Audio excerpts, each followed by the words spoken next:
Assalamualaikum warahmatullahi wabarakatuh. Sahabat Islam yang dirahmati oleh Allah. Setelah Nabi Adam diciptakan dari tanah, kemudian Allah diamkan selama 40 tahun. Hingga tiba saatnya Allah tiupkan ruh kepadanya. Lalu Allah tempatkan Nabi Adam di dalam syurga. Kemudian Allah ciptakan pasangannya Hawa dari tulang rusuknya. Dikarenakan melanggar perintah Allah akibat hasutan iblis, mereka pun memakan buah larangan, yaitu buah khuldi, yang mengakibatkan mereka dikeluarkan dari syurga. Seperti firman Allah, turunlah kamu akan saling bermusuhan satu sama lain.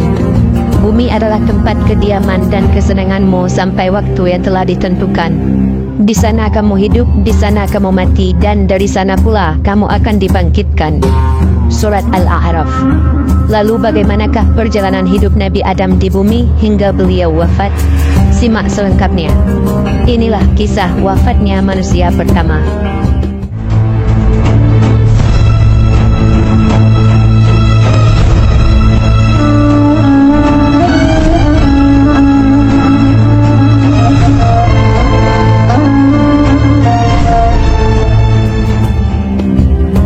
Di dalam kitab Qisasul Anbiya, Ibnu Jarir menyebutkan, sebelum diturunkan ke bumi, Nabi Adam berada di surga selama 83 tahun, 40 tahun dalam bentuk tanah liat, dan 43 tahun setelah ditiupkan ruh. Setelah memakan buah khuldi, Allah memerintahkan dua malaikat untuk mengeluarkan Nabi Adam dan Hawa dari surga. Jibril kemudian melepas tiara dari kepala Adam, dan Mikail melepas mahkota dari keningnya. Kemudian Nabi Adam melarikan diri, sehingga dahan sebuah pohon mengaitkan rambutnya. Adam mengira hukuman disegerakan untuknya. Adam menundukkan kepalanya dengan mengatakan, ampun, ampun. Allah berfirman, apa kau melarikan diri dariku? Adam menjawab, bukan ya Allah, tapi karena aku malu padamu, wahai penolongku. Abdul Razak meriwayatkan dari Hisham, saat Nabi Adam diturunkan dari surga, kedua kakinya berada di bumi, sementara kepalanya berada di langit.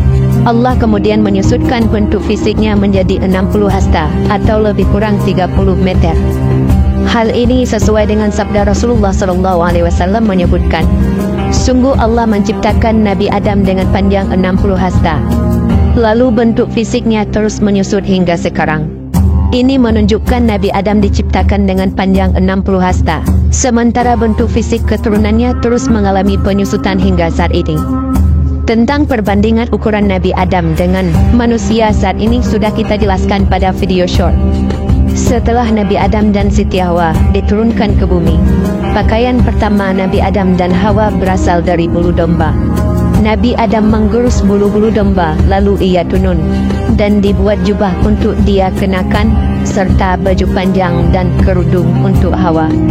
Sesuai dengan sabda Rasulullah SAW, Adam dan Hawa turun dari surga dalam kondisi sama-sama telanjang. Keduanya mengenakan dedaunan surga. Adam kemudian terkena udara panas. Ia duduk dengan menangis dan berkata pada Hawa, hai Hawa, rasa panas ini sangat menggangguku. Jibril kemudian datang dengan membawa kapas, memerintahkan Hawa untuk menenun dan mengajarkan caranya. Memerintahkan Adam untuk merajut dan mengajarkan caranya. Sebelumnya Nabi Adam diturunkan terpisah dengan Hawa. Nabi Adam diturunkan di Dahna, ada riwayat yang menyatakan di India, dan Siti Hawa diturunkan di Jeddah. Kemudian mereka saling mencari selama 100 tahun, ada yang mengatakan 300 dan 500 tahun. Lalu Allah pertemukan keduanya di Padang Arafah, yang sekarang dikenal dengan Jabal Rahmah. Mereka pun bersukacita atas pertemuan tersebut. Selanjutnya Adam dan Hawa memulai hidup yang baru. Lalu atas perintah Allah, keduanya pun melanjutkan keturunan. Mereka kemudian dikaruniai anak kembar bernama Kabil dan Iklimah. Tak lama kemudian lahir kembali sepasang anak kembar. Keduanya diberikan nama Habil dan Labuda. Kisah anak Adam, Kabil dan Habil telah kita jelaskan pada episode sebelumnya. Dalam menjalani kehidupan, pada suatu hari Nabi Adam mendapat perintah dari Allah. Allah berfirman, "Wahai Adam, sungguh aku memiliki tanah mulia tepat sejajar dengan arasku. Maka pergilah, lalu bangunkan sebuah rumah untukku di sana."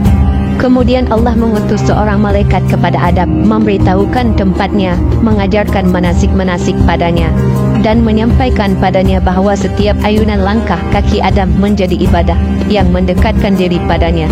Melewati beberapa dekade, keturunan Nabi Adam pun semakin banyak, di antaranya adalah Nabi Syis sebagai pengganti Habil. Juga sudah kita jelaskan pada episod sebelumnya, hingga sampailah pada masa Nabi Adam mencapai umur 957 tahun di bumi.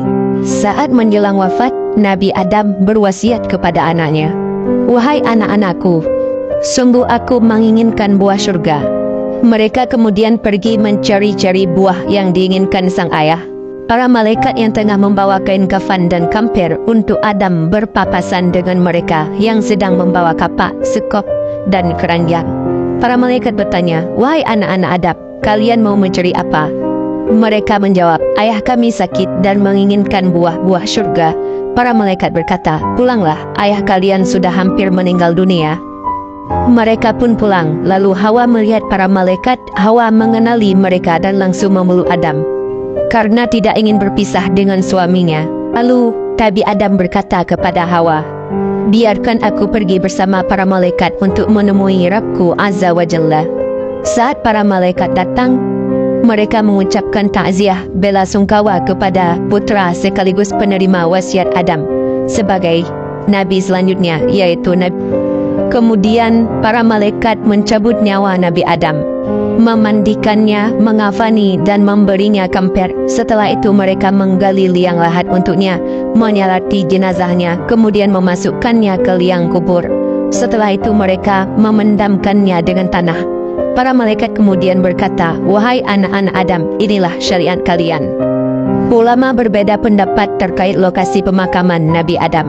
Ada yang mengatakan Nabi Adam dimakamkan di dekat sebuah gunung di India, tempat ia diturunkan dari surga. Ada juga yang mengatakan Nabi Adam dimakamkan di gunung Abi Qubais di Mekah. Maka genaplah usia Nabi Adam 1000 tahun. 43 tahun di surga dan 957 tahun di bumi.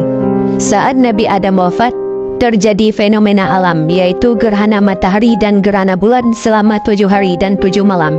Para ahli sejarah menyebutkan sebelum Nabi Adam meninggal dunia, Nabi Adam sempat melihat 400.000 dari keturunannya. Setelah wafatnya Nabi Adam, tugas kenabian digantikan oleh anaknya Nabi Syis. Saat Nabi Syis lahir, Adam berusia 130 tahun. Setelah Nabi Syis wafat, tugas kenabian digantikan oleh anaknya Anusi. Saat Anusi lahir, Nabi Syis berusia 165 tahun. Dan setelah itu ia hidup selama 807 tahun. Anusi kemudian memiliki seorang anak bernama Kanin. Saat Kanin lahir, Anusi berusia 90 tahun dan setelah itu ia hidup selama 815 tahun. Saat Kanin berusia 70 tahun, dia memiliki anak bernama Mahlail. Dan setelah itu ia hidup selama 840 tahun. Setelah menginjak usia 65 tahun, Mahlail memiliki anak bernama Yarid. Dan setelah itu ia hidup selama 830 tahun. Pada usia 162 tahun, Yarid memiliki seorang anak bernama Hanuh. Dan setelah itu ia hidup selama 800 tahun. Hanuh ini yang sering dikenal dengan Nabi Idris. Saat Hanuh atau Nabi Idris menginjak usia 65 tahun, beliau mengaruniai seorang anak bernama Mutawasyalah. Dan setelah itu ia hidup selama 800 tahun. Setelah menginjak usia 65 tahun, Mutawasyalah memiliki anak bernama Lamik. Dan setelah itu ia hidup selama 788 tahun. Setelah menginjak usia 182 tahun, Lamik memiliki anak bernama Nuh. Dan setelah itu ia hidup selama 595 tahun. Setelah menginjak usia 500 tahun, Nabi Nuh memiliki sejumlah anak bernama Sam, Ham, dan Yafid. Dan kisah ini akan kita jelaskan pada episode yang akan datang. Nabi Adam diciptakan pada hari Jumat dan wafat pada hari Jumat. Sebagaimana disebutkan dalam hadis Rasulullah SAW, sebaik-baik hari yang matahari terbit padanya adalah hari Jumat. Pada hari itu Nabi Adam diciptakan dan pada hari itu Nabi Adam dimasukkan ke syurga dan pada hari itu Nabi Adam dikeluarkan. Dan kiamat tidak akan terjadi kecuali pada hari Jumat. Hadis riwayat Bukhari dan Muslim. Wallahu a'lam bisawab. Jangan lupa subscribe channel kami supaya tidak ketinggalan episode selanjutnya. Terima kasih atas supportnya. Wassalamualaikum warahmatullahi wabarakatuh.